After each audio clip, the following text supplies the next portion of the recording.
আমি যেই টপিকটা নিয়ে আজকের এই ঐতিহাসিক চট্টগ্রামের প্যারেড ময়দানের তাফসিরুল কোরআন প্রোগ্রামে আলোচনা করব সেটা হচ্ছে সূরাতু আন-নাহলের 90 নম্বর আয়াত নিয়ে কিছু কথা আমরা উপস্থাপন করবার চেষ্টা করব ইনশাআল্লাহ।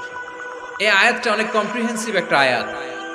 সাইয়েদনা আব্দুল্লাহ ইবনে মাসউদ রাদিয়াল্লাহু তাআলা আনহু উনি বলেছেন, ইন্নাহা মিন আজমাই আয়াতিল কোরআন, এটা কোরআনের সবচেয়ে জামে মানে আয়াত। যদিও ছোট্ট আয়াত, অল্প কিছু কথামালা, কিন্তু তিনি বলতেন এটা কোরআনের সবচাইতে জামে মানে সবচেয়ে কম্প্রিহেন্সিভ একটা আয়াত, যেখানে শব্দ কম কিন্তু এটার দোতনা, এটার আবেদন, এটার মিনিং অনেক বেশি। এই আয়াতে আল্লাহ তাআলা বেসিক্যালি আমাদেরকে তিনটা বিষয়ে আদেশ করেছেন আর তিনটা বিষয়ে বারণ করেছেন, মানে নিষেধ করেছেন।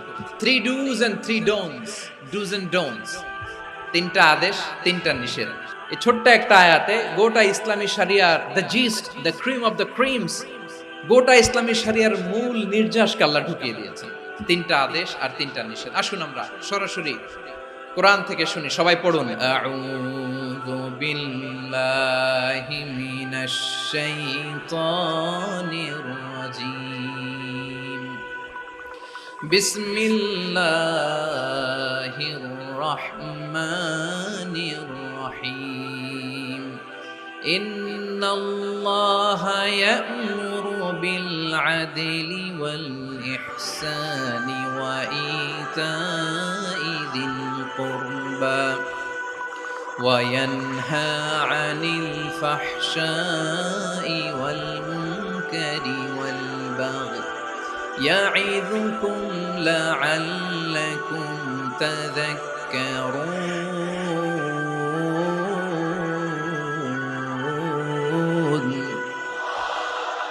আল্লাহ তাআলা ইরশাদ করছেন, ইন্নাল্লাহা ইয়া'মুরু বিল আদলি ওয়াল ইহসান, নিশ্চয় আল্লাহ তাআলা তোমাদেরকে ন্যায় বিচারের আদেশ দেন, সদাচরণের আদেশ দেন, নিকটাত্মীয়দেরকে দানের আদেশ দেন।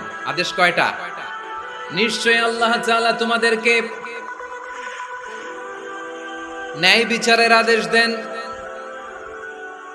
সদাচরণের আদেশ দেন, তিনি তোমাদের নিকটাত্মীয়দেরকে দানের আদেশ দেন, আর তিনি তোমাদেরকে অশ্লীলতা থেকে নিষেধ করেন, মন্দ কাজ থেকে নিষেধ করেন, অবাধ্যতা সীমা লঙ্ঘন থেকে নিষেধ করেন। তিনি তোমাদেরকে উপদেশ দেন যাতে তোমরা শিক্ষা গ্রহণ করো। সুবহানাল্লাহ। উপদেশ দিচ্ছে স্বয়ং কে? তিনটা জিনিসের আদেশ। ইয়া'মুরু বিল আদল, সুবিচার, ন্যায় বিচারের আদেশ তিনি দেন। ইহসানের আদেশ দেন, যাতে আমরা ইহসান করি, একে অপরের প্রতি সুবিচার করি, মহানুভবতা দেখায়, অনুগ্রহ দেখায়, আর নিকট আত্মীয়দেরকে যেন আমরা দান করি। এই তিনটা আদেশ তিনি দিয়েছেন। আর কোন তিনটা জিনিস থেকে তিনি বারণ করেছেন? অশ্লীলতা, ফাহশা, মুনকার, মানে সব মন্দ আর অসৎ কাজ, এগুলো থেকে তিনি আমাদেরকে বারণ করেন। ওয়াল বাগি, অবাধ্যতা, সীমা লঙ্ঘন, এই তিনটা কাজ থেকে তিনি আমাদেরকে বারণ করেন। তিনি আমাদেরকে উপদেশ দেন, স্বয়ং আল্লাহ তাআলা আমাদেরকে উপদেশ দেন যাতে করে আমরা শিক্ষা গ্রহণ করি। সুবহানাল্লাহ পড়া। আল্লাহ তাআলা প্রথমে আমাদেরকে আদেশ দিয়েছেন আদালের। ইন্নাল্লাহা ইয়া'মুরু বিল আদল, আওয়াজ করে বলুন আল আদাল। আমরা উর্দু জানি, হিন্দি জানি, অনেকে ইংরেজিও জানি, কিন্তু আরবি শব্দগুলো আমাদের মুখ দিয়ে বেরোতে চায় না। আওয়াজ করে বলুন আল আদাল। মাশাআল্লাহ। ইন্নাল্লাহা ইয়া'মুরু বিল আদল, আল্লাহ তাআলা আমাদেরকে আদলের আদেশ দেন। আদল অনেকে না বুঝলেও আদালত শব্দটা বুঝবেন। আদালত, আদালত, আদালত বুঝেন না? যেখানে বিচার কার্যের ফয়সালা করা হয়, কোর্ট কাচারি আদালত, এটা তো ভেরি কমন। এটা শুনছেন না সবাই? আদালত, যেখানে ন্যায় বিচার হবে, সুশাসন হবে। কিন্তু ভাগ্যের কি নির্মম পরিহাস, ওখান থেকে মিথ্যা সাক্ষী দিয়ে মনমতো রায় দিয়ে দেয়া হয়। এগুলোর পরিবর্তন হওয়ার দরকার আছে না নাই?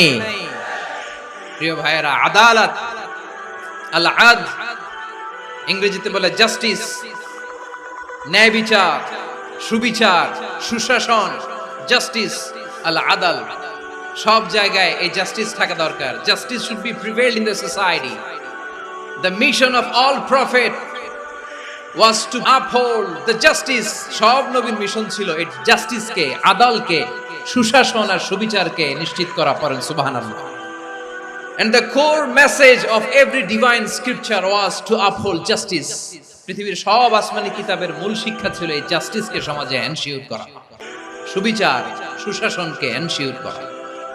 তাহলে প্রিয় ভাইরা, আমরা বুঝতে পারলাম আল আদ শব্দের মানে হচ্ছে ইনসাফ বা সুবিচার বা ন্যায় বিচার। এটা হচ্ছে একটা general meaning, very general meaning. আপনি যদি ইন ডেপথ বুঝতে চান, আরো ভেতরে যান, তাহলে আদাল মানে হচ্ছে সমন্বয়, আদাল মানে হচ্ছে ভারসাম্য, ব্যালেন্স। আদাল মানে হচ্ছে মধ্যম পন্থা। সুবহানাল্লাহ পড়ে। কারণ সব সময় সমান সমান হইলেই সুবিচার হয় না। কথা কি বুঝতেছেন? ইসলামের দ্য কনসেপ্ট অফ আদাল, এটা এমন আদাল, এটা সব সময় সমান সমান নয়। যখন সমান সমান দেয়া দরকার, ইসলাম সমান সমান দেয়। যখন ব্যালেন্স করা দরকার, চেক এন্ড ব্যালেন্স, সমন্বয়, ভারসাম্য করা দরকার, তখন ইসলাম ভারসাম্য করে দেয়। এটার নাম আদাল। সুবহানাল্লাহ। সহজ করে আপনাদেরকে বুঝাই। যেমন ধরুন, একটা পরিবারের 3 জন সদস্য, স্বামী, স্ত্রী আর সন্তান। তাদের সকালবেলার ব্রেকফাস্টে স্বামীর, সকালের নাস্তায় স্বামীর 3টা রুটি লাগে, স্ত্রীর 2টা লাগে, আর সন্তানের 1টা রুটি লাগে। এখন আমি যদি সমান সমান করে আদল করতে চাই, সবাইকে যদি 3টা করে রুটি দেই, তাহলে স্বামী বেচারার জন্য ঠিক আছে? কি বলেন? কথা কি বুঝতেছেন না কষ্ট হয়ে যাচ্ছে? যদি সমান সমানের নিয়মে আগাই, তাহলে 3টা করে যদি রুটি দেই, স্বামীর জন্য ওকে, কিন্তু স্ত্রীর জন্য 1টা বেশি হয়ে যায়। আর সন্তানের জন্য কয়টা বেশি হয়? আচ্ছা, এই তো বুঝতেছেন মাশাআল্লাহ। আচ্ছা, 2টা করে যদি সবাই রে দেই সমান সমান নীতিতে, তাহলে স্ত্রীর জন্য, স্ত্রী বেচারির জন্য ঠিক আছে, কিন্তু স্বামীর কয়টা কম পড়ে? আর সন্তানের বেশি হয়ে যায় কয়টা? আচ্ছা, সমান সমান নীতিতে সবাইকে যদি সকালের নাস্তার জন্য 1টা করে রুটি দেই, সন্তানের জন্য ঠিক আছে, কিন্তু স্ত্রী বেচারির কম পড়ে কয়টা? স্বামীর কম পড়ে কয়টা? 2টা। কথা কি বুঝতেছেন? আর আমি যদি স্বামীকে দেই 3টা, স্ত্রীকে দেই 2টা, আর সন্তানকে দেই 1টা, তাহলে কারো অপচয় হবে না। যার যতটুকু দরকার ঠিক ততটুকুই কাজে লাগবে। চিল্লায় বলেন ঠিক কি না? এটাই হচ্ছে ইসলামের আদাল, যেখানে যার যতটুকু দরকার তাকে সেখানে ঠিক ততটুকু দিয়ে দেওয়ার নামই হচ্ছে আদাল। চিল্লায় পড়েন আল্লাহু আকবার। রব্বুল আলামিন বলেন, ইউসিকুমুল্লাহু ফি আওলাদিকুম লিযযাকারি মিসলু হাযযিল উনসায়াইন। আল্লাহ তোমাদেরকে ওসিয়ত করেন, তোমাদেরকে আদেশ দেন, উত্তরাধিকার সম্পদ যখন বন্টন হবে, ছেলেরা যতটুকু পাবে, মেয়ে পাবে তার অর্ধেক। সুবহানাল্লাহ বলেন। দেখেন, ছেলে যতদূর, মেয়ে অর্ধেক, ছেলে ডবল পাবে। আপাত দৃষ্টিতে মনে হয় এখানে অবিচার হয়েছে, কিন্তু আসলে কি অবিচার হয়েছে? আপনি বিয়ের ক্ষেত্রে যান, ওইখানে আবার ছেলে মোহরানা দেয়, মেয়ে সেখানে মোহরানা পায়।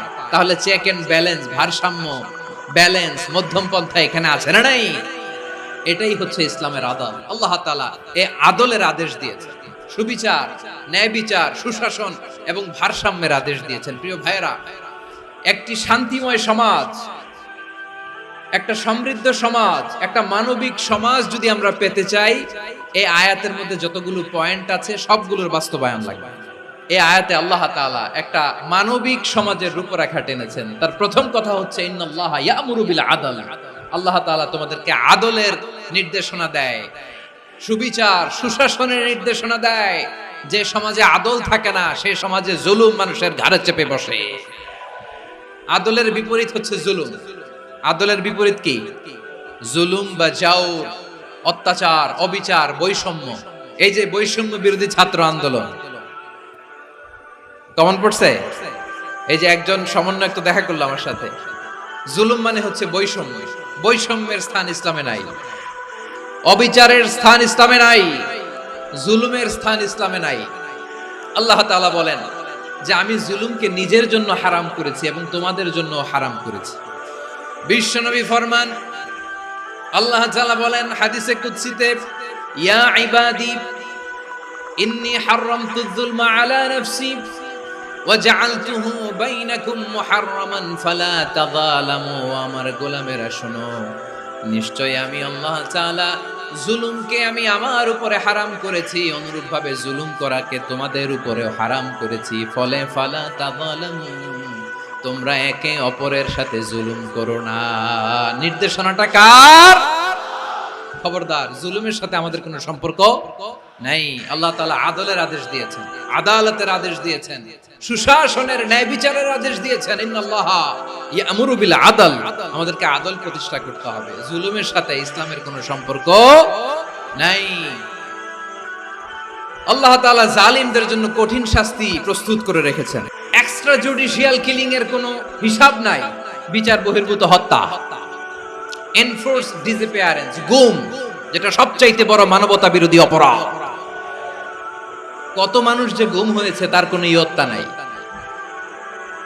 যেই ফ্যামিলির সদস্য গুম হয়েছে তারা কি ওই লোকটার জন্য মাগফিরাতের দোয়া করবে নাকি সুস্বাস্থ্যের দোয়া করবে তারা নিজেরাও জানতো না, কারণ জানে না ও বেঁচে আছে না মরে গেছে। আহা, বিডিআর নওজোয়ানদের যারা ছাড়া পেল দেখলাম, বিনা অপরাধে, কোনো অন্যায় ছাড়া, অপরাধ ছাড়া তাদের জীবন থেকে, তাদের তারুণ্যের, তাদের যৌবনের 15 বছর, 16 বছর, 17 বছর নাই, 6 মাস বয়সের ছোট বাচ্চাকে রেখে জেলে গেছে। 6 মাসের মেয়ে বেরোয় দেখে মেয়ের বয়স 17 বছর। মেয়ে বাবারে চিনে না, বাবা মেয়েরে চিনে না। মেয়েকে এখন বিয়ে দিয়ে আরেক ছেলের হাতে তুলে দিবে। মেয়ের শৈশব বাবা দেখে নাই, মেয়ের কৈশোর বাবা দেখে নাই, মেয়ের তারুণ্য দেখে নাই। আরেক যুবককে দেখলাম 14 দিনের সংসার, 2 সপ্তাহের সংসার শেষে জেলে গেছে। কত যুবকের যে স্ত্রী চলে গিয়েছে ফ্যামিলি ছেড়ে, কারণ জানে না তো কবে আসবে, কি হবে, কেউ জানতো না। দাম্পত্য জীবনের মাত্র 14 দিনের স্মৃতি, এই স্মৃতিকে আঁকড়ে ধরে এক বোন 16টা বছর, 17টা বছর কাটিয়ে দিয়েছে। আমি নিউজটা দেখে ভাবলাম, আমার এই বোনের প্রতিটি দিন কিভাবে কেটেছে, প্রতিটি রাত কিভাবে কেটেছে, প্রতিটি ক্ষণ কিভাবে কেটেছে। বিশ্বনবী বলেছেন, ইত্তাকি দাওয়াতাল মাজলুম ফাইন্না লাইসা বাইনাহু ওয়া বাইনাল্লাহি হিজাব। মাজলুমের কান্নাকে ভয় করো, কারণ মাজলুমের কান্না আর আল্লাহর মাঝে কোনো পর্দা থাকে না। আমরা আর এরকম কোন জুলুম বাংলাদেশে দেখতে চাই না। জোরে বলেন ঠিক কিনা? আমার প্রিয় বীর চট্টলার তৌহিদি মুসলমান, আমরা আর নতুন করে কেউ জালিম হোক এটা চাই না। নতুন করে আবার কেউ ফ্যাসিস্ট হোক আমরা চাই না। এক দল আরেক দলকে নিশ্চিহ্ন করার রাজনীতি করুক আমরা চাই না। আমরা সুশাসনের বাংলাদেশ চাই, মানবিক বাংলাদেশ চাই, আমরা একটা সমৃদ্ধ বাংলাদেশ চাই। আমরা বিশ্বের বুকে সম্মান নিয়ে মাথা উঁচু করে দাঁড়াতে চাই, ঠিক কিনা বলেন? আল্লাহ বললেন, এটা যদি তোমরা চাও, একটা সমৃদ্ধ সমাজ যদি বিনির্মাণ করতে চাও, মানবিক সমাজ যদি বিনির্মাণ করতে চাও, আমি তোমাদেরকে সেজন্য প্রথমে আদালতের নির্দেশ দিলাম। ইন্নাল্লাহা ইয়া'মুরু বিল আদল, নিশ্চয় আল্লাহ তাআলা তোমাদেরকে ন্যায় বিচার, সুশাসন এটার আদেশ দেন। সুবহানাল্লাহ। আদাল, ন্যায় বিচারের আদেশ আল্লাহ তাআলা কোরআনের বিভিন্ন আয়াতে দিয়েছেন। আল্লাহ তাআলা বলছেন, ইন্নাল্লাহা ইয়া'মুরুকুম আন তুআদ্দুল আমানাতি ইলা আহলিহা ওয়া ইযা হাকামতুম বাইনান নাসি আন তাহকুমু বিল আদল ইন্নাল্লাহা নি'ম্মা ইয়া'iযুকুম বিহি ইন্নাল্লাহা কানা সামিআন বাসীরা। আল্লাহ তাআলা বললেন, আল্লাহ আদেশ দিচ্ছেন, যে ব্যক্তি আমানতের হকদার তার হাতে তোমরা আমানত পৌঁছে দাও। আর যখন তোমরা বিচার কার্য করবে, বিচার ফয়সালা করবে, আদালতের সাথে করো। সুবহানাল্লাহ বলেন। ওয়া ইযা হাকামতুম বাইনান নাসি আন তাহকুমু বিল আদল, আদালতের সাথে করবা। আল্লাহ তাআলা বলেন, যারা জাজ হবে, বিচারক হবে, তাদের যদি বাদী বিবাদীর কারোর সাথে শত্রুতা থাকে, কারোর সাথে যদি কোনো ধরনের রেষারেষি থাকে, আল্লাহ বলেন বিচার কার্য করতে যে ওই শত্রুতা রেষারেষির কারণে আদালতের বাইরে যে অবিচার করে বিচার করো না। ওয়ালা ইয়াজরিমান্নাকুম শানাআনু কওমিন আলা আল্লা তা'দিলু ই'দিলু হুয়া আকরাবু লিত্তাকওয়া ওয়াত্তাকুল্লাহা ইন্নাল্লাহা খাবীরুম বিমা তা'মালুন। খবরদার কোন জাতির প্রতি, কোন গোষ্ঠীর প্রতি, কোন গোত্রের প্রতি আক্রোশ যেন তোমাদেরকে ন্যায় বিচার থেকে দূরে সরিয়ে না দেয়, বরং আমি আল্লাহর আদেশ হলো ইদিলু, তোমরা আদল করো, ন্যায় বিচার করো, সুবিচার করো, সুশাসন প্রতিষ্ঠা করো। হুয়া আকরাবু লিত্তাকওয়া, এটাই তাকওয়ার সবচেয়ে কাছাকাছি। সুবহানাল্লাহ বলো।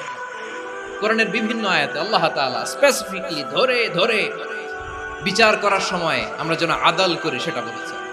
কোরআনের কোন কোন জায়গায় আল্লাহ তাআলা এই আল আদল শব্দটা ব্যবহার করেছেন। আবার একই জিনিস ইনসাফ, সুবিচার, সুশাসন, ন্যায় বিচার, ন্যায় পরায়ণতা বুঝাতে আল্লাহ তাআলা কখনো কখনো আল কিসত শব্দটা ব্যবহার করেছেন। আল্লাহ তাআলা বলেন ওয়া ইন হাকামতা ফাহকুম বাইনাহুম বিল কিসতি ইন্নাল্লাহা ইউহিব্বুল মুকসিতিন। যখন তুমি বিচার করবে, বিশ্বনবীকে উদ্দেশ্য করে অ্যাড্রেস করে বললেন, নবী হ্যাঁ, ইহুদিরা কোনো বিষয়ে মীমাংসার জন্য যদি আপনার দরবারে আসে, যদি বিচার করতে হয়, খবরদার অবিচার করবেন না। ফয়সালা যেটা করবেন কিসতের সাথে করবেন, ন্যায় পরায়ণতার সাথে করবেন, কারণ ইন্নাল্লাহা ইউহিব্বুল মুকসিতিন, নিশ্চয় আল্লাহ রাব্বুল ইজ্জাত ন্যায় পরায়ণশীলদেরকে বড্ড ভালোবাসেন। সুবহানাল্লাহ বলেন। ন্যায়পরায়ণ লোকদেরকে আল্লাহ তাআলা বড্ড ভালোবাসেন। অন্য আয়াতে আল্লাহ তাআলা বলছেন وَنَضَعُ الْمَوَازِينَ الْقِسْطَ لِيَوْمِ الْقِيَامَةِ فَلَا تُظْلَمُ نَفْسٌ شَيْئًا। আমি কিয়ামতের দিন ন্যায়পরায়ণতার মানদণ্ড স্থাপন করব, যেটাকে আমরা মিজানের পাল্লা বলি।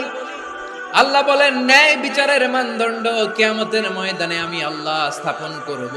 সেদিন কারো প্রতি বিন্দু পরিমাণ, এক চুল পরিমাণ অবিচার করা হবে না, কোনো অবিচার করা হবে না। সেদিন সুশাসন হবে, সুবিচার হবে, ন্যায় পরায়ণতার সাথে বিচার হবে। আওয়াজ করে পড়েন আল্লাহু আকবার।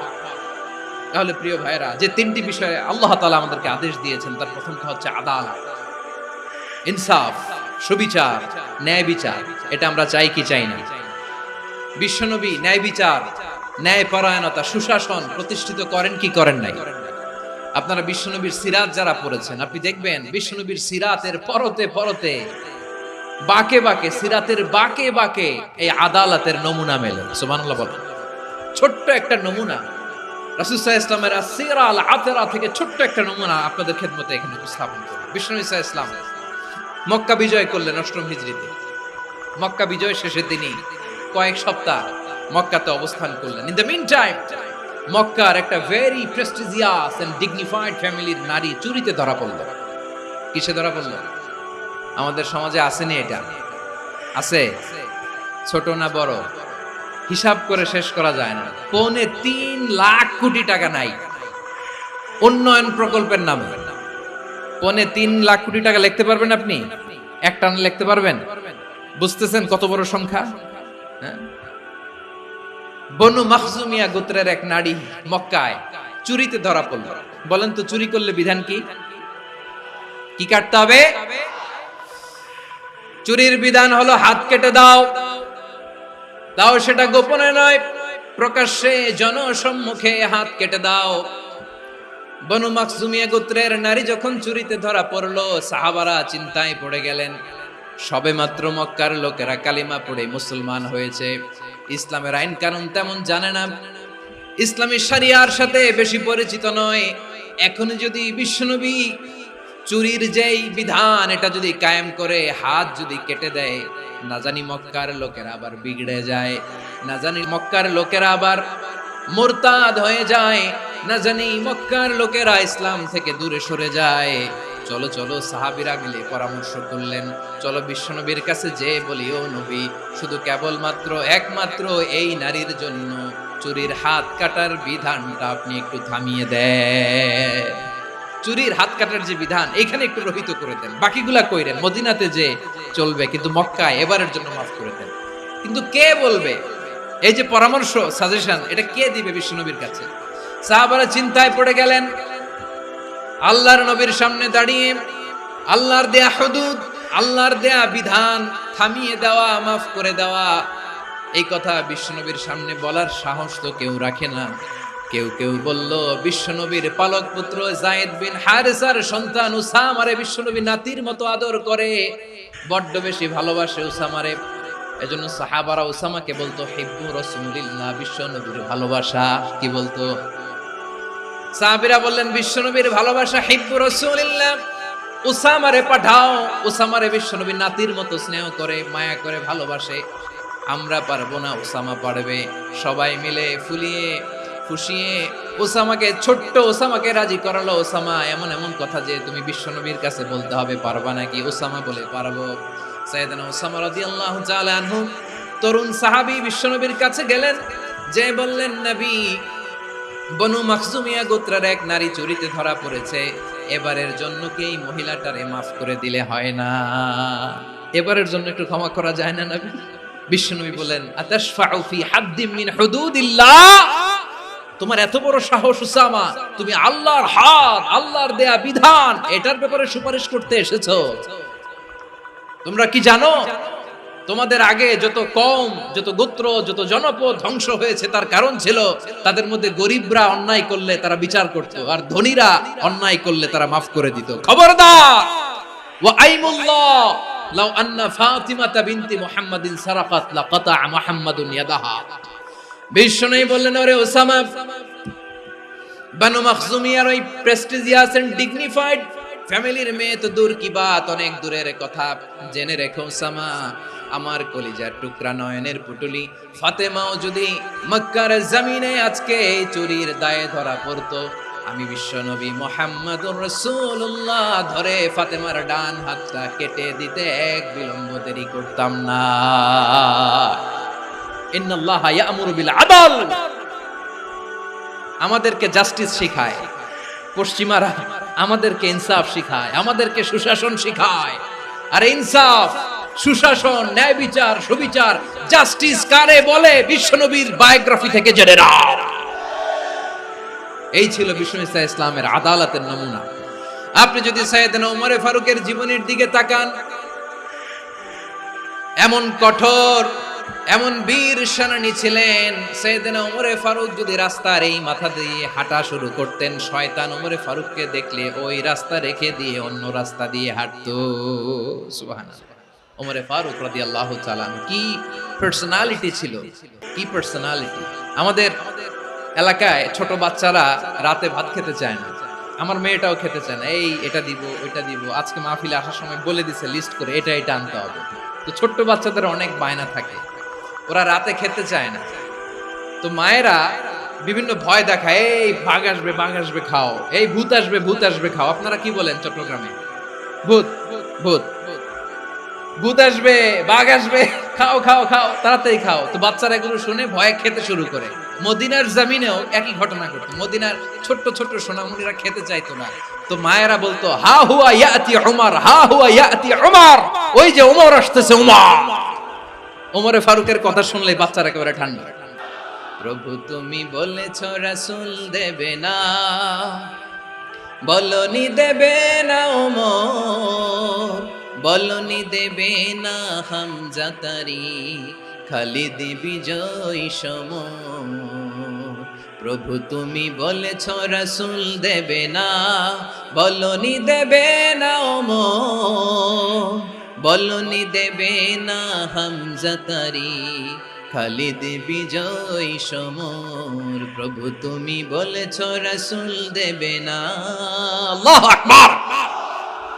ওমর ফারুক রাদিয়াল্লাহু তাআলা আনহু, ওনার কথা শুনলে গায়ের মধ্যে গুজবাম হয়, গায়ের পশমগুলো দাঁড়িয়ে যায়। সুবহানাল্লাহ বলেন। কি পার্সোনালিটি ছিল, কি ব্যক্তিত্ব ছিল! মুনাফিকরা ওমর ফারুককে জমের মতো ভয় পেত। শয়তান, খুদ শয়তান এই রাস্তা দিয়ে আসলে শয়তান অন্য রাস্তা দিয়ে হাঁটত। ওমর ফারুক রাদিয়াল্লাহু তাআলা আনহুর জীবনে যদি দেখেন, তাহলে সেখানে আপনি আদালতের, ইনসাফের, সুশাসনের, জাস্টিসের নমুনা দেখতে পাবেন। কয়টা শুনবেন? সাইয়েদনা ওমর ফারুক রাদিয়াল্লাহু তাআলা আনহুর সন্তান আব্দুর রহমান মিশরে মদ খেয়ে মদ্যপ অবস্থায় ধরা পড়েছে। মদ খাওয়ার কারণে, মদ যদি কেউ পান করে আর যদি প্রমাণিত হয়, তার বিচার হলো 80 বেত। আওয়াজ করে বলেন কয় বেত? বাংলাদেশেও তো এই আইন আছে নাকি? বাংলাদেশে আছে? হ্যাঁ, মদ খাইলে 80 ব্যাট, এই আইন বাংলাদেশে চালু হোক, আমরা চাই কি চাই না? একেবারে সহজ, পানির মতো সহজ, হিসাব একেবারে সহজ। ওমরে ফারুক রাদিয়াল্লাহু তাআলা আনহু ছেলে ভুল করে মদ পান করে ফেলেছিলেন। আব্দুর রহমান, ঘটনা ঘটেছে মিশরে। মিশরের গভর্নর তখন আমর ইবনুল আস রাদিয়াল্লাহু তাআলা আনহু। আব্দুর রহমানের ভাই যে গভর্নরকে বলল, গভর্নর যদি একটু দয়া করেন, খলিফার ছেলে আমার ভাই আব্দুর রহমান মদ্যপ অবস্থায় ধরা পড়েছে, জনসম্মুখে যদি আপনি বেত্রাঘাত করেন আমাদের প্রেস্টিজ থাকে না, যদি 80 বেত আপনি মারেন আমার কোনো কথা নাই, কিন্তু ঘরের ভেতরে মারেন। আব্দুর রহমানের ভাইয়ের সুপারিশ শুনে সাইয়েদনা আমর ইবনুল আস রাদিয়াল্লাহু তাআলা আনহু রাজি হয়ে গেলেন। ঘরের ভেতরে লোকচক্ষুর আড়ালে 80 বেত তিনি মানলেন। কিন্তু ঘটনাক্রমে এই কথা লুকিয়ে লুকিয়ে ঘরের ভেতরে 80 বেত মারার কথা সাইয়েদনা ওমর ফারুক মদিনা থেকে জানতে পারলেন। মদিনা থেকে তিনি ফরমান জারি করলেন, এই বিচার যেমনটি আমর ইবনুল আস আদায় করেছে এটা প্রকৃতপক্ষে আদায় হয় নাই। আসো সবাই মদিনায় আসো, আমর ইবনুল আস মদিনায় আসো, আব্দুর রহমানও আসো, সবাই আসো, জনসম্মুখে এই বিচার কার্যকর করতে হবে। সাইয়েদনা ওমর ফারুক মসজিদে নববীর পিলারের মধ্যে নিজের ছেলেকে বাঁধলেন, আবার জনসম্মুখে 80টা বেত তার গায়ের মধ্যে মারলেন। মাজমুয়ে ফাতাওয়া ইবনে তাইমিয়া রাহিমাহুল্লাহ উনি এটা নকল করেছেন। এটা সবচেয়ে বিশুদ্ধ মত, আর অনেক মত আছে। মারা গেছে কবরের উপর, ওগুলো বাদই দিলাম। কেমন খলিফা ছিলেন, কেমন খলিফা! পশ্চিমারা তোমরা জাস্টিস আমাদেরকে শেখাও, ইনসাফ কারে বলে সুশাসন আমাদেরকে তোমরা শেখাও। ওমরে ফারুক রাদিয়াল্লাহু তাআলা আনহু ওইটাকে, ওই বিচারকে তিনি ধর্তব্য মনে করেন নাই। মদিনাতে এনে আবার জনসম্মুখে আবার 80 বেত মেরেছেন। মিশরে ওমরে ফারুক রাদিয়াল্লাহু তাআলা আনহু আমর ইবনুল আসকে গভর্নর করে পাঠালেন।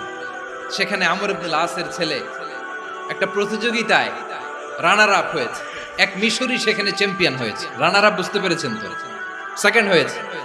এক মিশরি হয়েছে চ্যাম্পিয়ন, প্রথম। কিন্তু গভর্নরের ছেলে ও জিততে পারে নাই। ও রাগে ওই মিশরির গায়ের মধ্যে কয়েকটা লাঠি দিয়ে বাড়ি মেরেছে। মিশরি যে মদিনাতে ওমরে ফারুকের কাছে বিচার দিলেন, আপনার গভর্নরের ছেলে অন্যায়ভাবে আমার গায়ে হাত তুলেছে। সাইয়েদনা ওমরে ফারুক আবার ফরমান জারি করলেন, আসো মদিনাতে আসো। মিশরীকে ডাকলেন।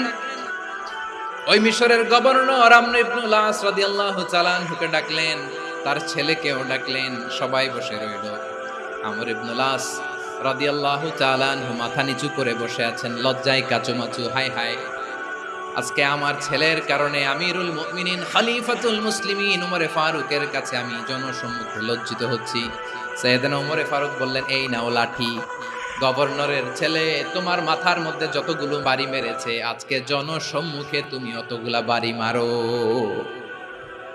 মিশরি বলে, থাক, আপনি যে ডেকে আনছেন সবার সামনে এটা বলছেন, এতেই আমি খুশি। আল্লাহু আকবার! আপনার মহানুভবতা দেখে আমি খুশি, আর অপমানের দরকার নাই। ওমরে ফারুক বলে, না, খবরদার, এই কথা মিশরি তুমি বলো না, মারো, যতগুলা বাড়ি মেরেছে মারো। বাধ্য হয়ে মিশরি আমর ইবনুল আসের সামনে ওনার কলিজার টুকরা সন্তানের মাথার মধ্যে বাড়ি মারতে আরম্ভ করলেন। ঠিক যতগুলা বাড়ি গভর্নরের ছেলে আমর ইবনুল আসের ছেলে মিশরির গায়ে মেরেছিল, মাথায় মেরেছিল, মিশরি গুনে গুনে ততটা মারলেন। এই দৃশ্য দেখে ওমরে ফারুক রেগে মেগে আগুন, রাগের চোটে রাগ সামলাতে না পেরে, আর নিজেকে সামলাতে না পেরে মিশরিরে বললেন, ছেলেরে মারা শেষ হয়ে গেলে এবার বাবার টাক মাথার মধ্যে কয়েকটা বাড়ি মার। রাগের চোটে, আউট অফ অ্যাঙ্গার, রাগের চোটে, যে আমার পাঠানো গভর্নর আমর ইবনুল আস তার ছেলেকে কেন আদব তারবিয়া কেন শিক্ষা দিতে পারে না। ছেলেরে মারা হইলে এবার আমর ইবনুল আসের মাথার মধ্যে দুইটা মারো। এটা রাগে বলেছে, এটা শাস্তি হিসেবে না। সুবহানাল্লাহ পড়ো। তোমরা আমাদেরকে সুশাসন শিখা। বিশ্বনবী বলেন, আদাল এটা যেন বিষয় না, এটা দিয়েই মানবিক সমাজ গড়তে হবে। আল্লাহ তাআলা কিয়ামতের কঠিন ময়দানে যেদিন স্বামী স্ত্রীকে চিনবে না, স্ত্রী স্বামীকে দেখে পালিয়ে যাবে, বন্ধু বন্ধুরে চিনবে না, পীর সাহেব মুরিদরে চিনবে না, মুরিদ পীর সাহেবরে চিনবে না, দলের কর্মী তার নেতারে চিনবে না, নেতা তার কর্মীরে চিনবে না, বন্ধু বন্ধুরে দেখে পালাবে। এই কঠিন মুহূর্তে সূর্যটা মাথার কাছে চলে আসবে, জমিনটা তামার জমিন হবে, আজকের জমিনের মতো নয়। মানুষ ঘর্মাক্ত, ক্লান্ত, শ্রান্ত মাথার মগজগুলো কানের ছিদ্র আর নাকের ছিদ্র দিয়ে বেয়ে বেয়ে পড়বে। বিশ্বনবী ফরমান, কিয়ামতের ওই কঠিন ময়দানে 7 শ্রেণীর ব্যক্তিকে রব্বুল আলামিন তার আরশের নিচে ছায়া দিবেন। তার মধ্যে প্রথম শ্রেণীর ব্যক্তি হলো ইমামুন আদিল, যে ইনসাফের সাথে বিচার করে, যে জাস্টিস সমাজে সার্ভ করে, যে সুশাসন নিশ্চিত করে, ওই ইমামুন আদিল। আদিল শব্দটা বুঝছেন না? ইন্নাল্লাহা ইয়া'মুরু বিল আদল, পাইছেন? আদিল। 7 শ্রেণীর ব্যক্তিকে আল্লাহ তাআলা সুশীতল আরশের নিচে ছায়া দিবেন, যেদিন তার দেয়া ছায়া ছাড়া কোনো ছায়া থাকবে না। এর প্রথম হচ্ছে ইমামুন আদিল, ন্যায়পরায়ণ শাসক। চিল্লায় বলেন সুবহানাল্লাহ। আবার বিশ্বনবী বললেন, ইন্নাল মুকসিতিনা ইনদাল্লাহি আলা মানাবিরা মিন নূর আন ইয়ামিনির রহমান। কিয়ামতের দিন যারা ন্যায়পরায়ণ হিসেবে আল্লাহর সামনে দাঁড়াবে, কিয়ামতের দিন রব্বুল আলামিন তার আরশের ডান দিকে ওই ন্যায়পরায়ণ লোকদের জন্য আরশের ডান দিকে একটা নূরের মিম্বারে তাদেরকে বসার সুযোগ করে দিবে। আল্লাহর আরশের ডান দিকে ন্যায়পরায়ণ লোকদের জন্য আল্লাহ তাআলা নূরের মিম্বার বানাবে। তার ঠিকানে কথা মনে করেছেন? আল আদাল, জাস্টিস। ইন্নাল্লাহা ইয়া'মুরু বিল আদল। আল্লাহ তাআলা এই আদালতের নির্দেশনা দেন, সুবিচার, সুশাসন। প্রিয় ভাইয়েরা, এটা আমরা বাংলাদেশে চাই কি চাই না? এই যে অরাজকতা, এই যে অন্যায়, এই যে জুলুম, এই যে ইনকনসিস্টেন্সি সমাজের অসঙ্গতির প্রধান কারণ জাস্টিস নাই, সুবিচার নাই, সুশাসন নাই। শেষবারের মতো আওয়াজ করে বলেন তো, আমরা বাংলাদেশে আদল চাই কি চাই না? তাহলে প্রথম নির্দেশনা শেষ। আল্লাহ তাআলা তোমাদেরকে আদলের আদেশ দেন। এরপরে আল্লাহ বললেন, আমি তোমাদেরকে ইহসানের আদেশ দেই। ইন্নাল্লাহা ইয়া'মুরু বিল আদলি ওয়াল ইহসান। আমি তোমাদেরকে যেমনি আদলের নির্দেশনা দেই, তেমনি ভাবে তোমাদেরকে ইহসানের নির্দেশনা দেই। ইহসান, আওয়াজ করে সবাই বলেন তো ইহসান। ইহসান মানে কারো প্রতি সফট হার্টেড হওয়া, মহানুভব হওয়া, অনুগ্রহ পরায়ণ হওয়া, অনুগ্রহশীল হওয়া, একে অপরের প্রতি দয়াদ্র হওয়া। একে অপরের প্রতি দয়াদ্র, অনুগ্রহশীল হওয়া ছাড়া মানবিক সমাজ কশিনকালেও গঠন করা সম্ভব না। প্রিয় ভাইয়েরা, সুন্দর আচরণ দিয়ে, ইহসান দিয়ে যা জয় করা যায়, নরম আচরণ দিয়ে যেটা অর্জন করা যায়, কঠোরতা দিয়ে সেটা পারা যায় না। বিষ্ণু ঈসা ইসলাম ইহসান দিয়ে, কোমল আচরণ দিয়ে, তার অনুগ্রহ দিয়ে তিনি অনেক কাফিরের হৃদয়কে জয় করে ফেলেছেন। সাইয়েদনা সুমামা ইবনে উসাল রাদিয়াল্লাহু তাআলা আনহুর কথা মনে পড়ে যায়। তিনি ছিলেন ইয়ামামার বাদশা। মদিনাতে বিশ্বনবীকে হত্যা করার নিয়তে এসেছিলেন। গোপনে গোপনে বিশ্বনবীকে হত্যা করে আবার ইয়ামামাতে তিনি ফিরে যাবেন। কিন্তু কি অবাক করা কাণ্ড, হত্যা করতে পারে নাই, সাহাবাদের হাতে তিনি ধরা পড়ে গেলেন। সাইয়েদনা সুমামা ইবনে উসাল রাদিয়াল্লাহু তাআলা আনহু হত্যার নিয়তে আসলেন, কিন্তু হত্যা করতে পারলেন না। সাহাবারা ওনাকে ধরে ফেললেন, ধরে মসজিদে নববীর পিলারের মধ্যে বেঁধে রাখলেন। সুমামা ইবনে উসাল, সিরাত থেকে শুনলেন, সিরাত থেকে শোনাচ্ছি রাদিয়াল্লাহু তাআলা আনহু ইয়ামামার অধিপতি ছিলেন। বিশ্বনবীকে হত্যার জন্য আসছেন, ধরা পড়ে গেছেন, এখন মসজিদে নববীতে বেঁধে রাখছে, তার মানে বন্দী। এখন স্ট্যাটাস কি? বন্দী, ক্যাপটিভ। বিষ্ণু ঈসা ইসলাম সাহাবাদেরকে বললেন, তার খোঁজ খবর নিও, সুমামা ইবনে উসালের খোঁজ খবর নিও। সাহাবার বলেন, ইয়া রাসূলুল্লাহ, আপনাকে হত্যা করতে এসেছে, তার তো কঠিন ক্যাপিটাল পানিশমেন্ট হওয়া দরকার, কঠিন শাস্তি হওয়া দরকার। বিশ্বনবী বললেন, না, আমি যেটা জানি তোমরা সেটা জানো না, তোমরা সুমামার সাথে ভালো আচরণ করো। বিশ্বনবী সুমামার কাছে গেলেন। প্রথম দিন যে তিনি কালেমার দাওয়াত দিলেন, ইমানের দাওয়াত দিলেন, ইসলামের দাওয়াত দিলেন, রিসালাতের দাওয়াত দিলেন, আখিরাতের দাওয়াত দিলেন। পরের দিন যে বিশ্বনবী সালাতের দাওয়াত দিলেন, যাকাতের দাওয়াত দিলেন, ইসলাম কি, কিভাবে কেমন করে পালন করতে হয় চমৎকার আর্টিকুলেট করতে শুরু করলেন। তন্ময় হয়ে সুমামা ইবনে উসাল রাদিয়াল্লাহু তাআলা আনহু বিশ্বনবীর কথাগুলো শুনতে আরম্ভ করলো। একদিন নয়, 2 দিন নয়, টানা 3 দিন বিশ্বনবী সুমামার কাছে ইসলামকে প্রেজেন্ট করেছেন, উপস্থাপন করেছেন। আওয়াজ করে বলেন, কয় দিন? 3 দিন। 3 দিন মসজিদে নববীতে বাধা। আর সাহাবীদেরকে বললেন, তার খোঁজ খবর নিও। তোমরা যে রুটি বানাও এর মধ্যে সবচেয়ে ভালো আটার রুটিটা তারে দিও, সবচেয়ে রিফাইন্ড খেজুর, যেটা পিওর খেজুর, এটা তারে দিও। আর বিশ্বনবী নিজের উট থেকে দুধ দহন করে ওনার বাড়ির এক কর্মচারীকে বলেছেন, দুধ দহন করে সুমামার জন্য নিয়ে যাবে। সুবহানাল্লাহ পড়বেন না? সবাই তো অবাক, ইয়ামামা থেকে আসছে নবীকে হত্যা করতে, বিশ্বনবী দেখে তারে জামাই আদর করে। একদিন নয়, 2 দিন নয়, টানা 3 দিন বিশ্বনবী এভাবে সুমামার কাছে যেয়ে ইসলামকে প্রেজেন্ট করতে আরম্ভ করলেন, ইসলামকে উপস্থাপন করতে শুরু করলেন।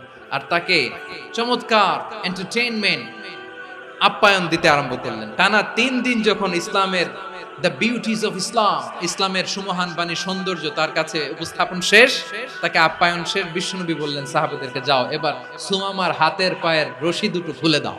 সাহাবারা তর্ক জুড়ে দিলেন, লা ইয়া রাসূলুল্লাহ, এমনটা করবেন না, তো ভয়ঙ্কর ভয়ঙ্কর খুনি, কি জানি কি হয়ে যায়। বিশ্বনবী বললেন, না, তার হাতে পায়ের রশিগুলো খুলে দাও।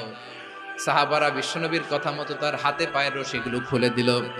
সুমামা মুহূর্তের মধ্যে মসজিদে নববী থেকে বের হয়, ইয়ামামায় ফিরে না যে মসজিদে নববীর পাশে একটা খেজুর বাগান ছিল, সেখানে চলে গেলেন। সেখানে একটা ছোট্ট কুয়া ছিল, কুয়ার পানি দিয়ে তিনি গোসল করলেন। সুবহানাল্লাহ পড়েন।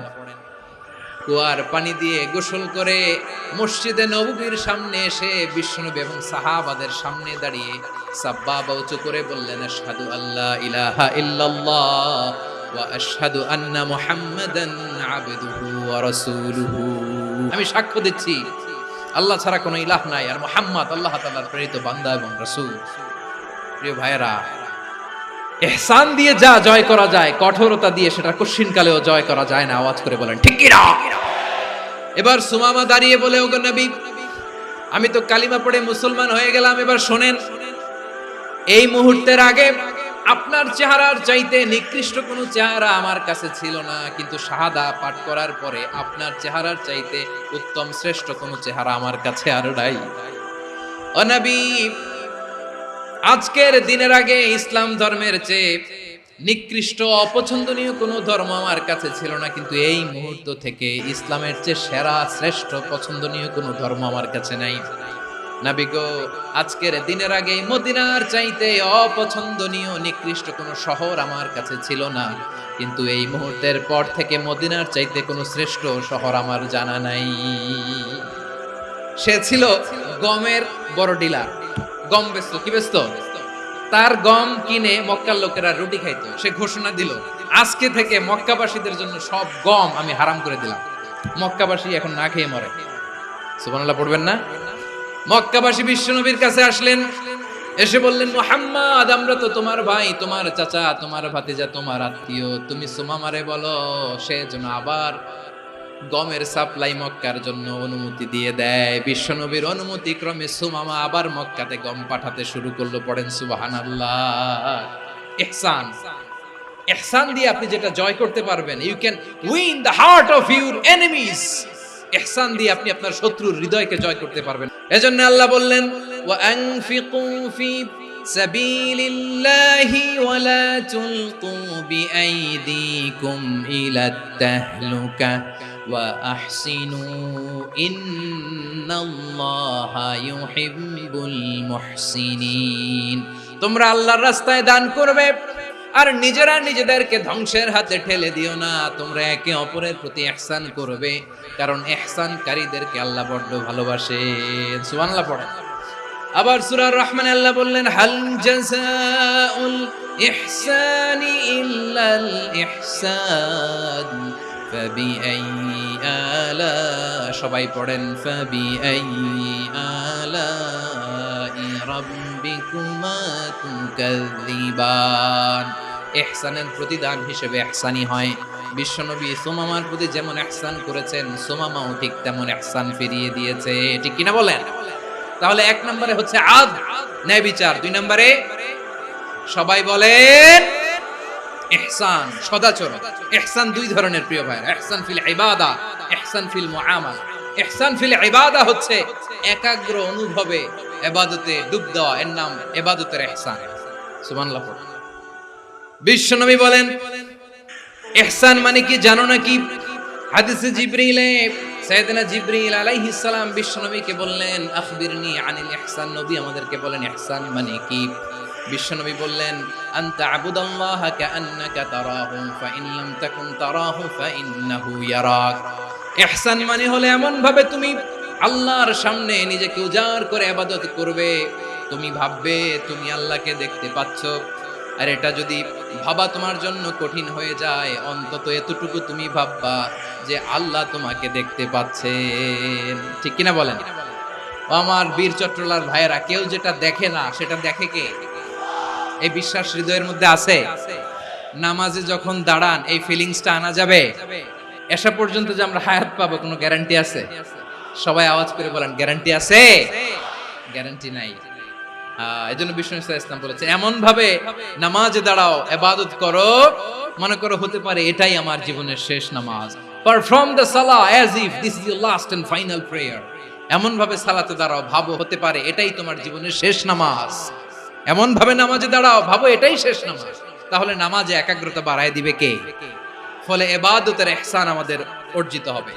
আর মুআমালাতে ইহসান হলো, বিশ্বনবী বলেন ইন্নাল্লাহা তাবারাকা ওয়া তাআলা কাতাবাল ইহসানা আলা কুল্লি শাই ফাইদা কাতালতুম ফাআহসিনুল কিতলা ওয়া ইযা যাবাহতুম ফাআহসিনুদ যাবহা ওয়ালিউহিদ্দা আহাদুকুম শাফরাতাহু ওয়ালিউরিহ যাবিহাতাহু। ইহসান দুই ধরনের, আওয়াজ করে বলতে হবে কয় ধরনের? একটা হচ্ছে ইহসান ফিল ইবাদা, ইবাদতে ইহসান। ইবাদতে ইহসান কি? একাগ্র অনুভব দিয়ে ইবাদত করা, মন প্রাণ দিয়ে ইবাদত করা। আর মুআমালাতে ইহসান কি? সব কাজে, দৈনন্দিন কাজে, কর্মে, সামাজিক অ্যাক্টিভিটিতে কোমলতা প্রদর্শন করা, অনুগ্রহের সাথে সবকিছু করা। আল্লাহ তাআলা ইন্নাল্লাহা তাবারাকা ওয়া তাআলা কাতাবাল ইহসানা আলা কুল্লি শাই, তিনি সব কিছুর ব্যাপারে ইহসানকে আবশ্যক করেছেন। সবকিছু, মুমিনের সব কাজে ইহসানের পরশ থাকবে। ওয়া ইযা কাতালতুম ফাহসিনুল কিতলা, বিষ্ণুই বলেন তুমি যখন কাউকে হত্যা করো ইহসানের সাথে করো। সুবহানাল্লাহ পড়বেন না? যখন হত্যা করো তখনও ইহসানের সাথে। আচ্ছা হত্যা করবো আবার ইহসান আসবে করতে, করে তো মেরেই ফেলবো আমি। আল্লাহ, ও ভাই একজন খুন করেছে, খুনি, রাষ্ট্রীয় আইনে তার শাস্তি হয়েছে ডেথ পেনাল্টি, মৃত্যুদণ্ড। এখন মৃত্যুদণ্ড দেখে আপনি যেমনি মন চায় তেমনি মারবেন লোকটারে? ওর নাক কেটে ফেলতে পারবেন? ওর কান কাটতে পারবেন? ওর চোখ উপড়ে ফেলতে পারবেন আপনি? যেমন মন চায় তার অঙ্গহানি করা যাবে না। ইহসানের সাথে তাকে হত্যা করা। সুবহানাল্লাহ, this is Islam, this is the true essence of Islam. ওয়া ইযা যাবাহতুম ফাহসিনুয যাবহা, যখন জবাই করবে তখনও ইহসানের সাথে জবাই করবে। করব জবাই, ওইখানেও নাকি ইহসান। আচ্ছা কুরবানির দিন আমরা পশুগুলোরে কি করি বলেন সবাই আওয়াজ করে? জবাই। জবাই মানে তো এটারে মেরেই ফেলতেছি, একটু পরে তো টুকরো টুকরো করে গোশতগুলো খাবো, এটা তো খাবো, এটা তো মেরেই ফেলবে। বিষ্ণু বলে না, জবাইয়ের মধ্যেও মুমিনের জবাইয়ের ভেতরেও ইহসানের পরশ থাকা চাই। যখন জবাই করবে প্রাণীটাকে হাত পা টাইট করে বেঁধে নাও, ছুরিটাকে শার্পেন করে নাও, ধারালো করে নাও, যাতে অল্প সময়ে জবাইটা হয়ে যায়, প্রাণীটা যাতে কম কষ্ট পায়। সুবহানাল্লাহ পড়ে। দিস ইজ কল্ড ইহসান। আল্লাহ তাআলা যেমনি আদলের আদেশ করেছেন, ন্যায় বিচার, জাস্টিস এনশিওর করতে বলেছেন, সমাজে ইহসানের ব্যবহার, ইহসানের অনুশীলন তিনি করতে বলেছেন। এজন্য মুমিনের প্রতিটি কাজে, আমার চট্টগ্রামের ভাইয়েরা আমার দিকে তাকান, খেয়াল করে শুনুন, মুমিন জীবনের প্রতিটি কাজে ইহসানের পরশ থাকা চাই। আমরা যেন আমাদের পরিবারের প্রতি ইহসান করি, আমরা যেন আমাদের কর্মচারীদের প্রতি ইহসান করি, আমরা যেন আমাদের কলিগদের প্রতি ইহসান করি, আমরা যেন আমাদের ভাইদের প্রতি ইহসান করি। মুমিন জীবনের প্রতি কাজে ইহসানের পরশ থাকার দরকার আছে না নাই? কথা বুঝতে পেরেছেন? তাহলে আল্লাহ তাআলার তিনটা আদেশ ছিল, কয়টা গেল? প্রথমে কি ছিল? আদল। দুই নম্বরে, তিন নম্বরে রব্বুল আলামিন বললেন ওয়া ইতাইদিল কুরবা, নিকট আত্মীয়দেরকে দান করো, নিকট আত্মীয়দেরকে দাও, যারা তোমাদের ব্লাড কানেকশনের আত্মীয় তাদেরকে তোমরা দাও। এখানে জেনারেলি বললেন দাও, কি দিব সেটা তিনি এখানে বলেন নাই, সেটা তিনি সূরাতুল ইসরার মধ্যে বলেছেন। আল্লাহ বলেন ওয়া আতিযাল কুরবা হাক্কাহ, নিকট আত্মীয়দেরকে তাদের অধিকার, তাদের প্রাপ্য তোমরা বুঝিয়ে দাও। দেখেন, একটা শান্তির সমাজ, একটা সমৃদ্ধ সমাজ, একটা মানবিক সমাজ গঠনের জন্য আল্লাহ তাআলা বেশি না, মাত্র 3টা অর্ডার, 3টা ভার্ডিক্ট তিনি জারি করেছেন। 1 নাম্বার সুশাসন, ন্যায় বিচার। 2 নাম্বার ইহসান। 3 নাম্বার নিকটাত্মীয়, যারা কাছের, তোমার ভেরি ক্লোজ রিলেশনশিপে আছে, তাদেরকে দাও। দাও, দিলে বাড়িয়ে দেয় কে? অনেকে দিতে চায় না, কৃপণতা করে। দিলে বাড়ায় দেয় কে? ও মিয়া, মদিনার মধ্যে সবচাইতে গরিব সাহাবী ছিল বেলাল রাদিয়াল্লাহু তাআলা আনহু। ওনার এন্টায়ার অ্যাসেট, সম্পদের পরিমাণ কতদূর জানেন? একটা লুঙ্গি। বেলাল রাদিয়াল্লাহু তাআলা আনহু, ওনার টোটাল ওয়েলথের এস্টিমেশন হচ্ছে মাত্র একটা লুঙ্গি। একটা লুঙ্গি, টোটাল ওয়েলথ এস্টিমেশন, টোটাল সম্পদের পরিমাণ বেলাল রাদিয়াল্লাহু তাআলা আনহুর কি ছিল? ওই বেলাল রাদিয়াল্লাহু তাআলা আনহুকে বিষ্ণু ইসলাম বলেছেন, আনফিক ইয়া বেলাল, ও বেলাল তুমিও দাও। ওয়ালা তাখশা মিন যিল আরশি ইখলালা, আরশের অধিপতির তো কোনো ঘাটতি নাই, তুমি দিলে ওই আল্লাহ তোমারে বাড়ায় দিবে। এজন্য আমার প্রিয় ভাইয়েরা, দিলে কমে না, দিলে বাড়ে। অনেকে ধরে রাখে, নতুন কিছু নিতে পারে না, হাত দিয়ে যেটা ধরে রেখেছেন এটা দিয়ে দেন, বড় একটা ধরার সুযোগ পাবেন। জোরে বলেন ঠিক কি না? রব্বুল আলামিন বললেন 3 নাম্বার আদেশ হলো তোমাদের প্রতি, সমাজটারে কেমন করে মানবিক সমাজ, সুন্দর সমাজ গড়বা। 3 নাম্বার আদেশ হলো ওয়া আতিদাল কুরবা হাক্কা, নিকটাত্মীয়দেরকে তাদের প্রাপ্য বুঝিয়ে দাও। এই নিকটাত্মীয়দেরকে তাদের অধিকার বুঝিয়ে দেওয়া, প্রাপ্য বুঝিয়ে দেওয়াতে আমাদের গাফলতি আছে না নাই? অনেকে দেখবেন অনেক আল্লাহওয়ালা, তাহাজ্জুদ গুজার, সেজদা দিতে দিতে কপালে কালো দাগ ফেলে দিছে, সে তার বোনের হকটা আদায় করে নাই, আছে না নাই? অনেক বড় হাজী সাহেব, বিশাল লম্বা দাড়ি, ছেলেরে সব দিয়ে দিছে, মেয়েরে কিছু দেয় নাই, মেয়ের হক আদায় করে নাই, আছে না নাই? এই হাজী সাহেবেরা, এই আল্লাহওয়ালারা কিয়ামতের ময়দানে আটকে যাবে। আপনি অন্যের অধিকার নষ্ট করেছেন, তাদের রাইটস কে ভায়োলেট করেছেন। এজন্য আল্লাহ তাআলা বলেন, কারো অধিকার যদি কেউ নষ্ট করে, ওই সমাজটা মানবিক সমাজ কঠিনকালেও হতে পারে না। এজন্য 3 নম্বর আল্লাহ বললেন ওয়া ইতা ইদিল কুরবা, নিকটাত্মীয়দেরকে দাও। কি দিবা? তাদের অধিকার দিয়ে দাও। বোনের অধিকার বুঝিয়ে দাও, মেয়ের অধিকার বুঝিয়ে দাও, ফুফুর অধিকার বুঝিয়ে দাও। দেখবেন অনেক মায়েরা ছেলের পাতে মুরগির রান দেয়, মেয়ের পাতে দেয় মুরগির ঠ্যাং। তো মেয়ের কি মুরগির রান খেতে মনে চায় না? মনে চায় না? এমনটা করা যাবে না। নিকটাত্মীয়দেরকে অধিকার দিয়ে দাও, নিকটাত্মীয়ের সাথে সুসম্পর্ক রাখো। আদেশটা কার? এজন্য প্রিয় ভাইয়েরা, জীবনে যদি বারাকা অর্জন করতে চান, নিকটাত্মীয়দের সাথে সুসম্পর্ক রাখতে হবে, তাদের জন্য উপহার পাঠাতে হবে। বিশ্বনবী বলেন লা ইয়াদখুলুল জান্নাতা কাতে, যে ব্যক্তি আত্মীয়তার সম্পর্ককে ছিন্ন করে দেয়, সে কঠিনকালেও আল্লাহর জান্নাতে ঢুকবে না। আপনি কি এটারে সহজ হাদিস মনে করছেন? এটা সহজ কথা? আপনি ভাবছেন আপনার নামাজ আপনারে বাঁচাতে পারবে, আপনার রোজা বাঁচাতে পারবে, আপনার তাহাজ্জুদ আপনারে বাঁচাতে পারবে? অধিকার নষ্ট করলে কিছুই আপনারে বাঁচাতে পারবে না। এজন্য নিকট আত্মীয়দেরকে দিতে হবে বেশি বেশি। বিশ্বনবী বলেন ইন্না সাদাকাতা আলাল মিসকিনি সাদাকা ওয়া আলা যির রাহিমি ইসনাতান সাদাকাতুন ওয়া সিলা। মিসকিনরে দান করলে শুধু দানের সওয়াব হয়, নিকট আত্মীয়কে দান করলে 2টার সওয়াব হয়, সাদাকার সওয়াব হয়, আবার আত্মীয়তার বন্ধন অটুট রাখার সওয়াব হয়ে যায়। আবার বিশ্বনবী বললেন মান সাররাহু আইয়ুবসাতা লাহু ফি রিজকিহি ওয়া ইনসালাহু ফি আসারিহি ফালইয়াসিল রাহিমা। যে ব্যক্তি তার রিজিকের প্রশস্ততা চায় আর হায়াতে বরকত চায়, সে যেন তার আত্মীয়ের সাথে সুসম্পর্ক রাখে। আমার প্রিয় চট্টলার ভাইয়েরা, আমাদের রিজিক বাড়ুক, এটা আমরা চাই কি চাই না? সবাই চান? হ্যাঁ, আমাদের রিজিকে প্রশস্ততা আসুক, চাই কি চাই না? আমাদের হায়াতে বরকত আসুক, আমরা চাই কি চাই না? এই 2টা যদি চান, তাহলে নিকটাত্মীয়দের সাথে সুসম্পর্ক রাখবেন। পারবেন? তাহলে সমাজটারে মানবিক সমাজ বানায় দিবে কে? 3টা আদেশ চলে গেল। 1 নম্বরে কি ছিল? 2 নম্বরে তিন নম্বরে নিকটাত্মীয়দেরকে দান। আল্লাহ তাআলা তিনটা জিনিসের যেমনি আদেশ করেছেন, অনুরূপভাবে তিনটা বিষয় তিনি বারণ করেছেন, নিষেধ করেছেন, ওগুলোর কাছেও যাওয়া যাবে। রাব্বুল আলামিন বলেন, ওয়ায়ানহা আনিল ফাহশাই ওয়াল মুনকারি ওয়াল বাগি। আমি যেমনি তিনটি বিষয়ে আদেশ করলাম, অনুরূপভাবে তিনটি বিষয়ে বারণ করলাম, নিষেধ করলাম। আমার এক নাম্বার নিষেধাজ্ঞা হলো অশ্লীলতার প্রতি। ফাহশা, ওয়ায়ানহা আনিল ফাহশা, আল্লাহ তাআলা অশ্লীলতাকে নিষেধ করেছেন। কোন জিনিসকে? সবাই বলুন, কোন জিনিসকে?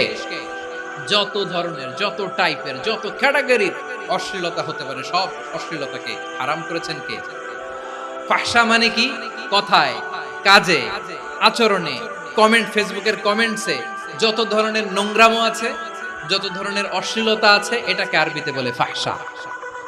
রাব্বুল আলামিন বলেন, কুল ইন্নামা হারামা রাব্বিয়াল ফাওয়াহিশা মা যাহারা মিনহা ওয়া মা বাতান।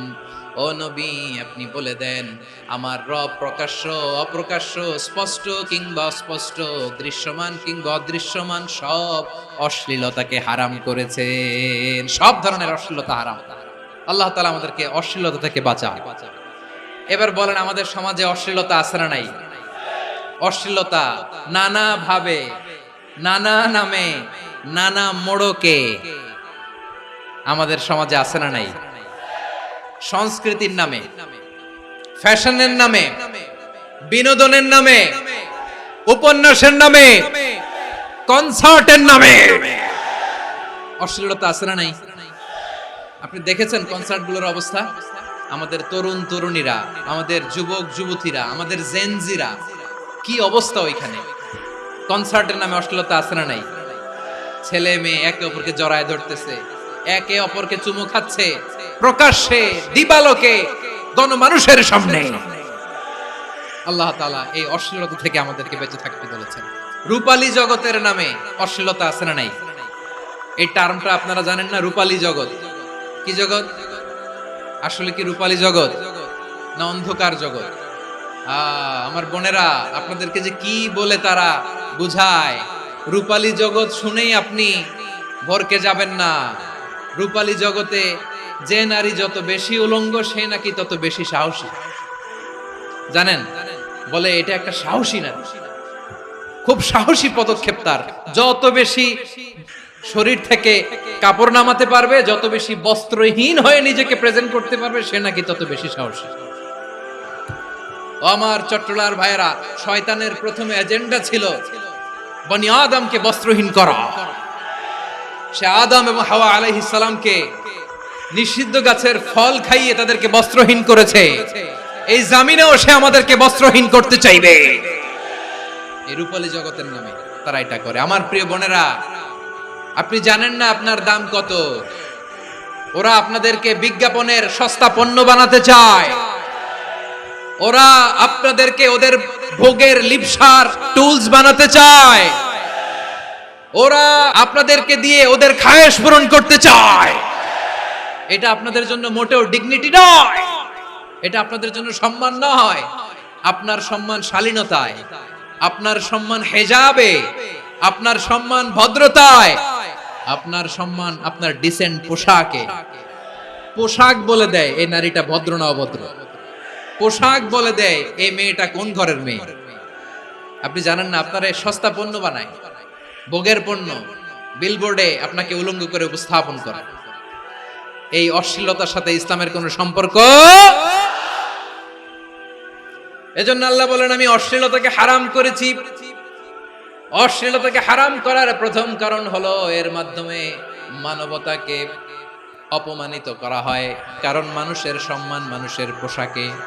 মানুষ যখন পোশাকহীন হয়ে যায়, বস্ত্রহীন হয়ে যায়, তার সম্মান কমে যায়। ঠিক কিনা? অশ্লীলতাকে হারাম করার প্রথম কারণ হচ্ছে মানুষ মানুষকে অপমান করে। একটা নারী, সে তো সম্মানিত। নারী যে কত সম্মানিত, নারীর এটা বুঝেই নাই। বিশ্বনবী বলেন, আর দুনিয়া কুল্লুহা মাতা ওয়া খায়রু মাতা'আদ দুনিয়া আল মারআতুস সালিহা। আমার বোনেরা, 5টা প্যান্ডেলে আপনারা এলইডিতে আমার আলোচনা শুনছেন, আমি জানি। আপনাদের এই গর্ভ যে কত দামি আপনি জানেন না। আপনার পেট থেকেই আসবে আগামী দিনের সালাহুদ্দিন আল আইয়ুবী। আপনার পেট থেকেই আসবে অনাগত দিনের ইমাম মাহদী আল মুনতাযর। আপনার পেট থেকেই আসবে অনাগত দিনের ফয়সাল, ওয়াসিম, মুগ্ধ, আবু সাইদের মতো বীর যোদ্ধা। আমার প্রিয় বোনেরা, আমার প্রিয় বোনেরা, বিশ্বনবীর কথার ওজন খেয়াল করেন। আর দুনিয়া কুল্লুহা মাতা ওয়া খায়রু মাতা'আদ দুনিয়াল মারআতুস সালিহা। দুনিয়ার সবকিছুই অ্যাসেট, এর মধ্যে সবচেয়ে দামি অ্যাসেট নেককার নারী। আপনার গর্ভ যে কত দামি আপনি জানেন না। নিজের সময়টাকে কাজে লাগান, কোরআন পড়েন, সুন্নাহ পড়েন। আপনার অনেক দায়িত্ব ঘরে। You are the MD of your family. একটা family it's a very big institution. পরিবার একটা অনেক বড় প্রতিষ্ঠান। And you are the MD of your institution. আপনি এই পরিবারের MD, managing director of your family. এখানে আপনার কত দায়িত্ব। আপনি ছেলে মেয়েদেরকে তারবিয়া করবেন। আপনি আপনার স্বামীর জন্য ঘরটারে জান্নাতের নীর বানাবেন। আপনার জন্য জান্নাতের ডুপ্লেক্স বাড়ি ওইখানে তৈরি করে রাখবে কে? আপনি যে কত দামি আপনি জানেন না। নারীদেরকে আল্লাহ বানিয়েছেন উচ্চতর করে, নিম্নতর নয়। নারীদেরকে ছোট্ট জিনিস দিলে এটারে বড় করে দেয়। নারীদেরকে ভ্রূণ দিলে, শুক্রাণু দিলে নারী এটারে বাচ্চা হিসেবে উপহার দেয়, ঠিক কিনা? বিয়ের মাধ্যমে স্বামী যখন তার শুক্রাণু তার স্ত্রীকে উপহার দেয়, স্ত্রী রিটার্নে কি উপহার দেয়? ফুল ফর্ম বেবি, মানব সন্তান। দেখছেন, আপনি দিলেন একটু, উনি দিছে বিশাল। আপনি যদি নারীকে বাজার এনে দেন, নারী এটাকে সুস্বাদু খাবারে রূপান্তর করে দেয়। আপনি তাকে একটা মুচকি হাসি দিয়ে দেন, সে তার কলিজা দিয়ে দেয়। কিন্তু যদি আপনি তার মনে কষ্ট দেন, সে আপনার জীবনকে জাহান্নাম বানায়া দেয়। নারীর মন বুঝতে পারলে নেয়ামত, বুঝতে না পারলে কিয়ামত। আমার প্রিয় বোনেরা, আপনি যে কত দামি আপনি জানেন না। অনেক দামি আপনি। আপনাদেরকে যেন ভোগের সস্তা পণ্য বানাতে না পারে, আপনাদেরকে সচেতন থাকতে হবে। তাহলে কেন আল্লাহ তাআলা এই ফাহশা, অশ্লীলতাকে হারাম করলেন? 1 নাম্বার, এতে হিউম্যান ডিগনিটি কমে। 2 নাম্বার, এতে মানুষের অধিকার নষ্ট হয়। আপনি বিয়ে করেছেন এরে, পরকিয়া করেন ওর সাথে, এরকম আছে না নাই? স্ত্রীর অধিকার নষ্ট করেছেন। আপনি বিবাহ সম্পর্কে আবদ্ধ হয়েছেন তার সাথে, আপনি পরকিয়া করেন ওই ছেলের সাথে, আপনি আপনার হাজবেন্ডের সাথে বিট্রে করেছেন। এজন্য আল্লাহ অশ্লীলতাকে হারাম করেছেন। অশ্লীলতাকে হারাম করার আরেকটা কারণ হচ্ছে আল্লাহ তাআলা এই হিউম্যান জেনারেশনকে এটাকে প্রিজার্ভ করতে চায়। হিফজুন নাসল, এটা মাকাসিদুশ শরিয়ার অনেক গুরুত্বপূর্ণ একটা মাকাসিদ, অনেক গুরুত্বপূর্ণ। আপনার নাসল, আপনার জেনারেশনকে সংরক্ষণ করা। এই যে আসতেছে ফেব্রুয়ারি, কত ফেব্রুয়ারি জানো? এটা কি বিশ্ব ভালোবাসা দিবস? হ্যাঁ, কি দিবস? এই বিশ্ব ভালোবাসা দিবসের সাথে মুসলমানদের কোনো সম্পর্ক নাই। আমার প্রিয় ভাইরা, এই যে আপনি অবৈধ সম্পর্কে জড়ালেন, কেন আল্লাহ অশ্লীলতাকে হারাম করেছে দেখেন। বলতেছিলাম যে এটা আপনার নাসল, আপনার জেনারেশন, আপনার লিনিয়েজ, আপনার বংশকে প্রিজার্ভ করা। কে কার বাবা, কে কার মা, বাবা মা জানা, প্রজন্মকে প্রিজার্ভ করা, এটা ইসলাম ওয়াজিব করে দিয়েছে। এই যে অবৈধ সম্পর্কের কারণে, বিশ্ব বেহায়া দিবসের কারণে, এগুলোর আউটকাম, আউটপুট হিসেবে মাঝে মাঝে এই ঢাকা মেডিকেলের ডাস্টবিনে নবজাতকের বাচ্চার কান্নার আওয়াজ শুনতে পাওয়া যায়। চট্টগ্রাম মেডিকেলের ডাস্টবিনে নবজাতকের কান্না শুনতে পাওয়া যায়। বীর চট্টলার মুসলমানেরা বুঝতে পারলে আওয়াজ করে বলেন, এই যে চট্টগ্রাম মেডিকেলে যে নবজাতকটা পাওয়া গেল, ওর বাবাকে আমাকে বলেন, ওর মাকে, ও কোন ফ্যামিলির সন্তান কেউ জানে? আপনি হিউম্যান ডিগনিটিকে অপমান করেছেন না? আপনি তার ভবিষ্যৎকে অন্ধকার করেছেন না? আপনি তার লিনিয়েজকে প্রশ্নবিদ্ধ করে দিয়েছেন না? এই জন্য আল্লাহ তাআলা অশ্লীলতাকে আমাদের জন্য হারাম করে দিয়েছেন। পড়েন সুবহানাল্লাহ। এই জন্য রাব্বুল আলামিন বলেন, কুল ইন্নামা حرم ربي الفواحش ما ظهر منها وما بطن। প্রকাশ্য অপ্রকাশ্য সব অশ্লীলতাকে হারাম ঘোষণা করে দিয়েছে কে? আবার দুনিয়ার বুকে যারা অশ্লীলতার প্রসার করে তাদের জন্য শাস্তি মজুদ রেখেছে কে? রাব্বুল আলামিন বলেন, ইন্নাল্লাযীনা ইউহিব্বুনা আন তাশিআল ফাহিশাতু ফিল্লাযীনা আমানু লাহুম আযাবুন আলীমুন ফিদ দুনিয়া ওয়াল আখিরাতি ওয়াল্লাহু ইয়ালামু ওয়া আনতুম লা তা'লামুন। নিশ্চয়ই যারা বিশ্বাসীদের মাঝে অশ্লীলতার প্রচার প্রসার করতে চায় তাদের জন্য আমি মর্মন্তুদ শাস্তি প্রস্তুত করে রেখেছি, দুনিয়াতেও রেখেছি, আখিরাতেও রেখেছি। ঘোষণাটা কার? যারা এই নাটকের নামে, সিনেমার নামে, রূপালী জগতের নামে, মুভির নামে, ওটিটি প্ল্যাটফর্মের নামে আমার সমাজে অশ্লীলতা ছড়াতে চায়, তাদের জন্য কঠিন মর্মন্তুদ শাস্তি মজুদ রেখে দিয়েছে কে? ও আমার বোনেরা, এখনো আপনি জাগবেন না? এখনো আপনার চিন্তার দুয়ারে এখনো নাড়া পড়ে নাই? ওরা আপনাকে উলঙ্গ বানাতে চায়, ওরা আপনাকে আইটেম গার্ল বানাতে চায়। এজন্য ইসলাম অশ্লীলতাকে হারাম করেছে। হারাম। ইসলাম বলেছে যোজন যোজন দূরে থাকো, ওরা বলে না কাছে আসো, কাছে আসার গল্প, ক্লোজ আপ ওয়ান, কাছে আসার গল্প আছে না নাই? তাহলে অশ্লীলতার সাথে আমাদের কোনো সম্পর্ক? সবাই বলতে পারেননি, আওয়াজ করে বলুন, অশ্লীলতার সাথে আমাদের কোনো সম্পর্ক? আমরা এই সমস্ত ক্লোজ আপ ওয়ান, কাছে আসার গল্পের প্রোগ্রামে যাব? আমরা কোন ধরনের অশ্লীল কন্টেন্ট সোশ্যাল মিডিয়ায়, টিভিতে দেখব? কি যুগ যে আমরা কাটাচ্ছি আপনি কল্পনা করতে পারবেন না। পর্ন ইন্ডাস্ট্রি, নারী পুরুষের বস্ত্রহীন যুগল দৃশ্য, এটাকে দিয়ে ওরা কোটি ডলারের ইন্ডাস্ট্রি বানিয়েছে। পুরো মানব ইতিহাসে এরকম জঘন্য সময় মানব ইতিহাস পার করে না। পর্ন এটা ইন্ডাস্ট্রি হয়ে গেছে। আমাদের এই যুবকগুলো, জেনজি গুলো, ওদের চরিত্র বাঁচাবে কি করে? কেমন করে হেফাজত করবে ওদের এই মূল্যবান চরিত্র? আমার প্রিয় ভাইরা, এই অশ্লীলতার দ্য লেটেস্ট ভার্সন হচ্ছে LGBTQ, শরীফ থেকে শরীফা। শুনছেন আপনারা? দেখতে পুরুষ, আসলেই পুরুষ, সুস্থ একজন পুরুষ, 4 সন্তানের বাবা, বলে আমি মনে মনে নারী। দেখতে নারী, সুস্থ নারী, আসলেই সে দিব্যি একজন নারী, বলে আমি মনে মনে পুরুষ। সবচেয়ে ভয়ঙ্কর অশ্লীলতার সবচাইতে লেটেস্ট ভার্সন হচ্ছে এই ট্রান্সজেন্ডারিজম। সুস্থ পুরুষ তার বায়োলজিক্যাল গ্রোথকে হরমোন দিয়ে স্টপ করে দিয়ে সে সার্জারি করে নারী হতে চায়। সুস্থ নারী পুরুষ হতে চায়। পুরুষ পুরুষের প্রতি সেক্সুয়ালি আকর্ষণ বোধ করে। এটা লূত আলাইহিস সালামের কওমের মধ্যে ছিল। এটাকেও আল্লাহ কোরআনে ফাহিশা বলেছেন। ওয়ালুতান ইয قال لقومه أتأتون الفاحشة ما سبقكم بها من أحد من العالمين। লূত আলাইহিস সালাম বললেন, তোমরা কি এমন এক অশ্লীল কার্যক্রমে ডুব দিলে নাকি যেটা গোটা বিশ্বের কেউ কখনো করে নাই? তোমরাই প্রথম করেছো। পড়েন নাউযুবিল্লাহ। এই পশ্চিমের এই রোগ আমার দেশে যেন আসতে না পারে, আমাদের সজাগ থাকতে হবে। প্রিয় ভাইরা, চিল্লায় বলেন ঠিক কি না?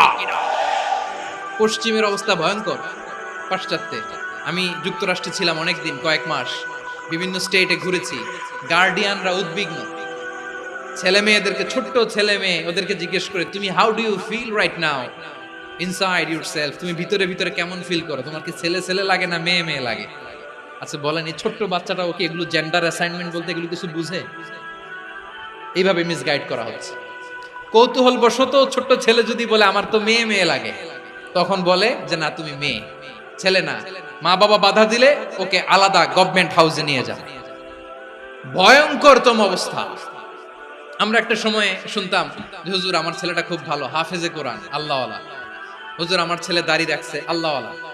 হুজুর আমার ছেলে 5 ওয়াক্ত সালাত জামাতের সাথে পড়ে, তার মানে আল্লাহওয়ালা। পশ্চিমে যে আমি কি শুনছি জানেন? ওরা বলে হুজুর আমার ছেলেটা ইউনিভার্সিটির একটা মেয়ের সাথে প্রেম করে, ও খুব আল্লাহওয়ালা, হুজুর দোয়া করবেন। এর কারণ ওদের কাছে আল্লাহওয়ালার ক্রাইটেরিয়া হচ্ছে হুজুর আমার ছেলেটা আরেক ছেলেরে পছন্দ করে নাই, আমার মেয়েটা আরেক মেয়েকে ভালোবাসে নাই, এজন্য আমার ছেলেটা আল্লাহওয়ালা, হুজুর ওর জন্য একটু দোয়া করে দিয়েন। কি চ্যালেঞ্জ ওরা ফেস করতেছে। ওনার ছেলে যে আরেক ছেলেরে বিয়ে করবে না, এটাতেই উনি খুশি যে আলহামদুলিল্লাহ আমার ছেলেটা একটা মেয়েরে ভালোবাসে, আমার মেয়েটা একটা ছেলেরে ভালোবাসে, মানে এটা খুব আল্লাহওয়ালা। নাউজুবিল্লাহ পড়তে পারলেন না? এজন্য অশ্লীলতার সাথে আমাদের কোন সম্পর্ক? রাব্বুল আলামিন বলেন ওয়ায়ানহা আনিল ফাহশাই ওয়াল মুনকারি ওয়াল বাগি, তিনটা জিনিসকে আমি নিষিদ্ধ করলাম। এক নাম্বার হলো ফাহশা, অশ্লীলতা। দুই নম্বরে হলো মুনকার, সমস্ত মন্দ কাজ। মুনকার মানে হচ্ছে যত মন্দ কাজ, খারাপ কাজ, বাজে কাজ, এটার বলে মুনকার। এটার কি বলে? আপনারা পড়ছেন না, তা'মুরুনা বিল মা'রুফি ওয়া তানহাউনা আনিল মুনকার। সৎ কাজের আদেশ, অসৎ কাজের নিষেধ। মুনকার, মুনকার হচ্ছে মানুষের স্বাভাবিক বিবেকবোধ যেটাকে খারাপ বলে, ওইটাই মুনকার। পৃথিবীর সব আসমানি গ্রন্থ যেটাকে খারাপ বলেছে, মানুষের স্বাভাবিক বিবেকবোধ যেটাকে খারাপ বলেছে, এগুলো সব মুনকার। যেমন ইফটিজিং, এটা কি ভালো না খারাপ? মজুদদারি, খাদ্যে ভেজাল দেওয়া, ওজনে কম দেওয়া, মাছে ফরমালিন মিশানো, চাঁদাবাজি, টেন্ডারবাজি, দখলবাজি, এগুলো আমাদের স্বাভাবিক বিবেকেই বলে এগুলো খারাপ, এগুলো হচ্ছে মুনকার। আল্লাহ তাআলা এই মুনকার থেকে আমাদেরকে বেঁচে থাকতে বলেন, আর শয়তান এই মুনকারের প্রতি আমাদেরকে উদ্বুদ্ধ করে। আল্লাহ তাআলা বললেন, ইয়া আইয়ুহাল্লাযীনা আমানু লা তাত্তাবিউ খুতুওয়াতিশ শাইতান ওয়া মান ইয়াত্তাবি' খুতুওয়াতিশ শাইতানি ফাইন্নাহু ইয়া'মুরু বিল ফাহশাই ওয়াল মুনকার। আল্লাহ বললেন, আমার গোলামেরা শোনো শোনো, ও আমার বিশ্বাসী বান্দারা খবরদার, তোমরা কশিনকালেও শয়তানের পদাঙ্ক অনুসরণ করবে না, কারণ শয়তান তোমাদেরকে অশ্লীলতা এবং মন্দ কাজের দিকে উদ্বুদ্ধ করে। আমাদের কাজ হচ্ছে শয়তান আমাদেরকে যেদিকে নিতে চায় আমরা তার উল্টা দিকে যাব। শয়তান এই মন্দ কাজকে আমাদের কাছে বিউটিফাই করে, চাকচিক্যময় করে আমাদের সামনে উপস্থাপন করে। এজন্য আল্লাহ বলেন মুনকারকে থামাতে হবে, মুনকার প্রতিরোধ করতে হবে। মুনকার প্রতিরোধের দায়িত্ব শুধু আমাদের নাকি? শুধু আপনার খতিব সাহেবের, ইমাম সাহেবের, নাকি মুসলিম উম্মার সবার? আওয়াজ করে বলুন, মুনকার অসৎ কাজ প্রতিরোধের দায়িত্ব কার? রাব্বুল আলামিন বলেন, কুনতুম খায়রা উম্মাতিন উখরিজাত লিন-নাসি তা'মুরুনা বিল মা'রুফি ওয়া তানহাউনা আনিল মুনকার। তোমাদেরকে শ্রেষ্ঠ জাতি করে জমিনের মধ্যে আবির্ভূত করা হয়েছে, যাতে করে তোমরা জমিনের ভেতরে সৎ কাজের আদেশ করতে পারো আর অসৎ কাজের নিষেধ করতে পারো। উম্মাহ কুনতুম খায়রা, তাহলে গোটা উম্মার দায়িত্ব, এটা বুঝতে পারছেন তো? আচ্ছা, আরো নিচে আসেন। এরপরে আল্লাহ বললেন, শুধু উম্মাহ না, এই জমিনের রাজত্ব আমি যাদের হাতে দেই, এই জমিনের মালিক আমি যাদেরকে বানিয়ে দেই, যাদেরকে আমি সরকারের দায়িত্ব দেই, তাদেরকেও মুনকার প্রতিরোধের দায়িত্ব দিয়েছে কে? আল্লাহ বলেন, যারা ক্ষমতার মসনদে বসেছে তাদেরকে 4 দফা কর্মসূচি আমি আল্লাহ দিলাম। আওয়াজ করে বলেন, কয় দফা?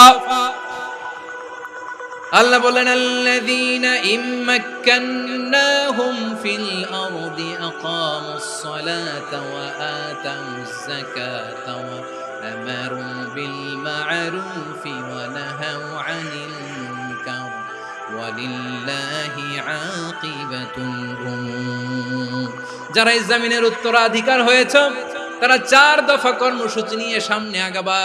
সালাত কায়েম করবা, যাকাত আদায় করবা, সৎ কাজের আদেশ দিবা, অসৎ কাজ থেকে মুনকার প্রতিরোধ করবা। আদেশটা কার? আমার প্রিয় চট্টলার ভাইরা, পুরো উম্মার দায়িত্ব মুনকার প্রতিরোধ করা, সরকার প্রধানের দায়িত্ব মুনকার প্রতিরোধ করা। এরপর আল্লাহ বলেন, প্রতিটা ফ্যামিলির যিনি প্রধান সিইও বাবা, প্রত্যেক বাবারও দায়িত্ব এই মুনকার প্রতিরোধ করা। আওয়াজ করে বলেন ঠিক কি না? যেমনটি সাইয়েদনা লোকমান আলাইহিস সালাম ওনার কলিজার টুকরা সন্তানকে আদেশ করেছেন, ইয়া বুনাইয়া আকিমিস সালাতা ওয়া'মুর বিল মা'রুফি ওয়ানহা আনিল মুনকার। পড়েন সুবহানাল্লাহ। বাবা ছেলেকে সবক দিচ্ছে, লোকমান আলাইহিস সালাম ছেলেকে বলতেছে, ওরে আমার কলিজার টুকরা সন্তান, ওরে আমার বাছা, নামাজ কায়েম করবা, সৎ কাজের আদেশ দিবা, আর মুনকার প্রতিরোধ করবা, অসৎ কাজ, সমাজ থেকে খারাপ কাজকে ঝেঁটে বিদায় করে দিবা। তাহলে দেখেন, আমি স্টেপ বাই স্টেপ নামলাম। পুরা উম্মার দায়িত্ব।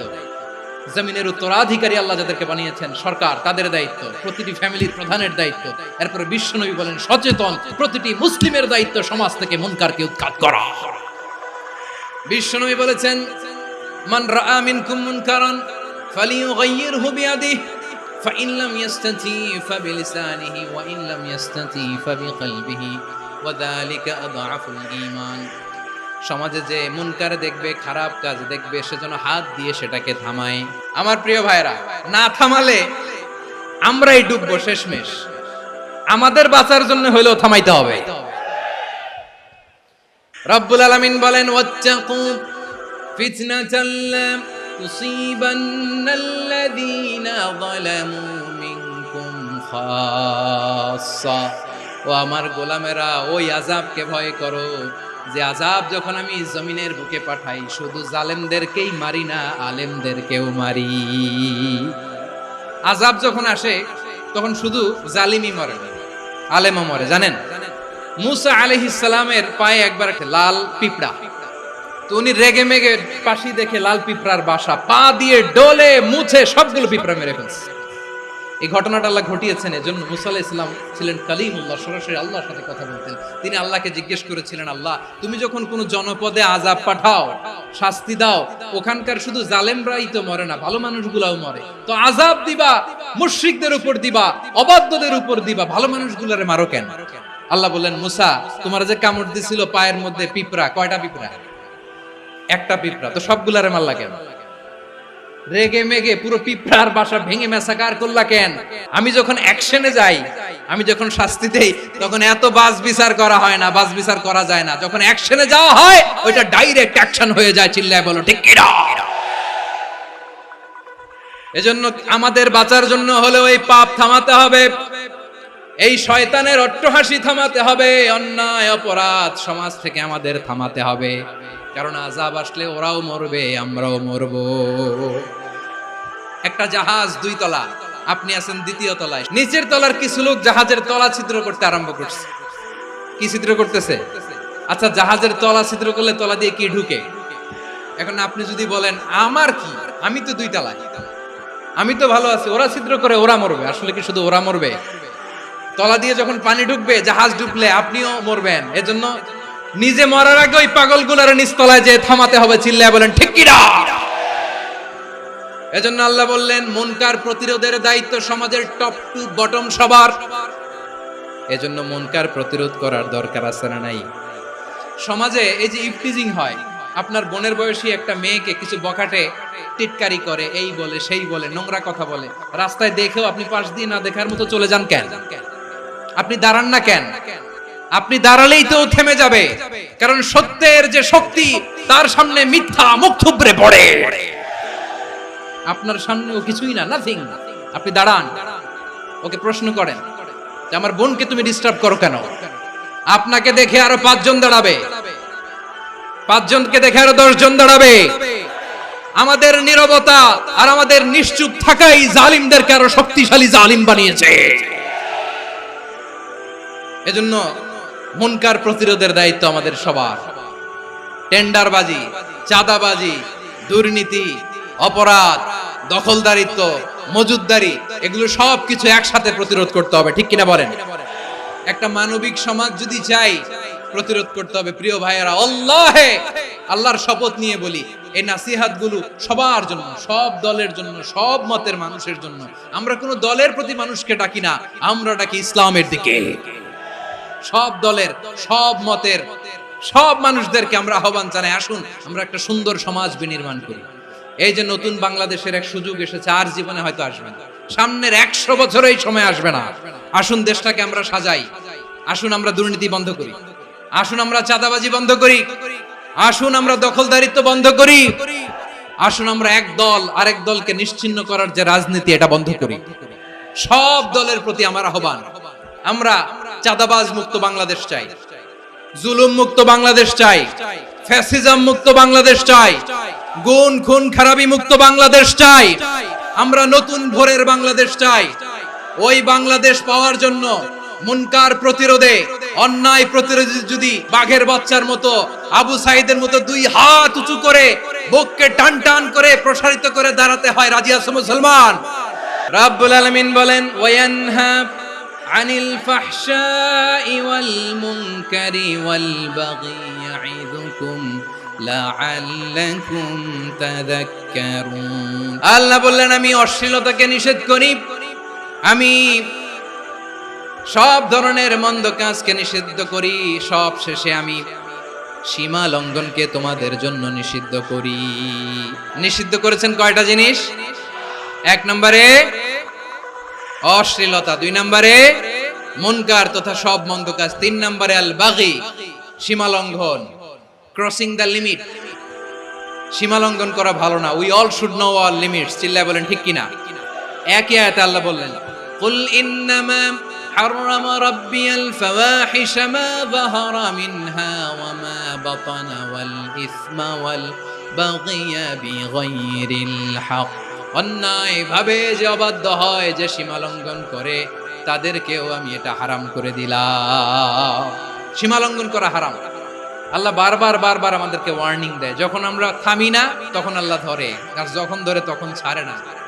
ধরে ধরে ধরে না, ধরলে আল্লাহ ফেরাউনকে কিন্তু হুট করে ধরে নাই। আপনারা জানেন 9 বার ওয়ার্নিং দিয়েছে ফেরাউনকে। আল্লাহ তাআলা ওয়ার্নিং দিয়েছিল কয়বার? রব্বুল আলামিন বলেন ওয়ালাকাদ আতাইনা মূসা 9 আয়াতিন বাইয়িনাত। 9টা মুআজিজা দেখিয়েছি। 1 2 3 বারবার এইভাবে রিমাইন্ডার, ওইভাবে রিমাইন্ডার, এইভাবে নসিহত, ওইভাবে দাওয়া। ফাকুলা লাহু কাওলান লাইয়িনা, নরম করে বলো, সফট করে বলো, যত ওয়ে হতে পারে দাওয়া মেথডোলজি। মুসা আলাইহিস সালামের সব অ্যাপ্লাই শেষ।